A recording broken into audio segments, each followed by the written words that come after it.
Recording చేస్తుండ్రా? Recording చేస్తే బాగుంటుందా, చేయకపోతే బాగుంటుందా? మర్యాద ఉంచుకో.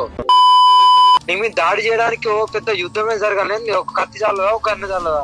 అదేలే తలవారు తీసుకొని అందరిని భయపెడుతున్నారుగా. అరే భయపెట్టు కాదు, నరుకుతా కూడా. నాకు ఎక్కువ రేగిందంటే చాలా దూరం వెళ్తది, గుర్తు పెట్టుకోండి. ధర్మం ఒక చట్టం అనేది ఉంది భారతదేశంలో, భారతీయ రాజ్యాంగం. చట్టం విలువలేదు చట్టానికి.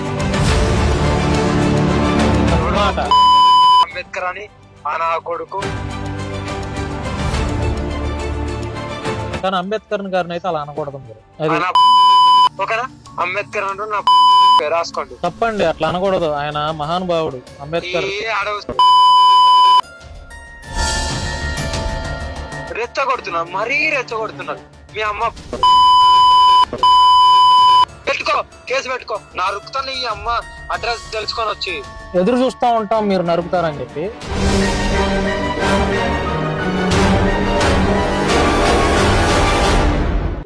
ఫ్రెండ్స్, నేను చెప్పేది ఏంటంటే శశి టీవీ ద్వారా అఘోరి మీద ఎక్కడికి వెళ్ళినా కూడా చాలా మంది వ్యతిరేకత చూపిస్తున్నారు. పోలీసు వారిని కూడా చాలా అసభ్య పదజాలంతో బూతులు తిడుతుంది.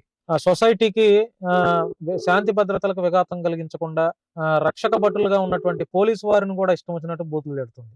చాలా మంది సోషల్ మీడియాలో లేడీ అఘోరిని చాలా విమర్శిస్తూ బూతులు తిడుతూ ఈమెకి దేహశుద్ధి కంపల్సరీగా ప్రజలు చేస్తారని కూడా ఈ రకంగా ట్రోలింగ్స్ చేస్తున్నారు. ఫేస్బుక్ లో కూడా సోషల్ మీడియాలో గట్టిగా అఘోరి గురించి న్యూస్ అయితే స్ప్రెడ్ చేస్తున్నారు. మరి మనం చూస్తానే ఉన్నాం, అఘోరీలు ఎక్కడా కూడా మాట్లాడరు, వాళ్ళ పని వాళ్ళు చేసుకుంటారు. కానీ ఈ అఘోరి అందుకు విరుద్ధంగా బిహేవ్ చేస్తుంది. సో ఇది కొంచెం నేను కూడా అంటే ఫోన్ చేశాను ఇందాక, మళ్ళీ చేస్తానన్నారు. శశి టీవీ ద్వారా అసలు అఘోరితో మాట్లాడి ఏంటి అసలు ఆవిడ ఎందుకు ఇలా బిహేవ్ చేస్తుంది, ఏం కావాలి, దేనికోసం చేస్తుంది అని అడుగుదామని చెప్పి ఫోన్ చేశాను. మళ్ళీ కాల్ కట్ చేసింది. అందుకే మళ్ళీ చేస్తున్నా ఒకసారి ఏమంటదా అని చెప్పి. సో అఘోరి మీద అయితే ప్రస్తుతానికైతే ఇలా జరుగుతుందండి. ఎక్కడ చూసినా కూడా, ఆవిడ ఎక్కడికి వెళ్ళినా కూడా. నిన్న ఒక ముసలాయన్ని కర్ర పట్టుకొని కొట్టబోయింది. పోలీస్ వారిని కూడా ఇష్టం వచ్చినట్టు అసభ్య పదజాలంతో బూతులు తిడుతుంది. ఎందుకు ఇలా చేస్తుంది, ఏంటి, ఆవిడికి ఏం కావాలి? అఘోరి గారు, హలో హలో అఘోరి గారు, ఎక్కడున్నారు ఇప్పుడు మీరు? మేము ప్రజెంట్ హైదరాబాద్ లో ఉన్నాం. చెప్పండి. మరి విజయవాడ వచ్చినప్పుడు కలుస్తారా? దేనికి? అదే అసలు కోసం మాట్లాడదామండి ఒకసారి. మీ ఒక చిన్న ఇంటర్వ్యూ ఇస్తే. నేను ఎప్పటి నుంచో అడుగుతున్నాను. భాను గారు మీకు మంచిగా చెప్పాను, ఇంటర్వ్యూ ఇయ్యాను చెప్తున్నారులే గానీ కాదు అఘోరి గారు, మీ మీద చాలా వ్యతిరేకత వస్తుంది ప్రజలకి, రెండు తెలుగు రాష్ట్రాల ప్రజలకి వ్యతిరేకత వస్తుంది. ఆ వ్యతిరేకత ఎందుకు వస్తుంది, మీరు ఎందుకు చేస్తున్నారు, మీకేం కావాలి అనేది మా శశి టీవీ. ఒక మాట చెప్పండి, మీకు ఇంటర్వ్యూ కావాలా, వ్యతిరేకత కావాలా? అంటే అది వ్యతిరేకత అంటే నేను మీరేమనుకుంటున్నారు, మీ వ్యతిరేకత కావాలా లేకపోతే సమాజం బాగుండాలా? ఎవరు?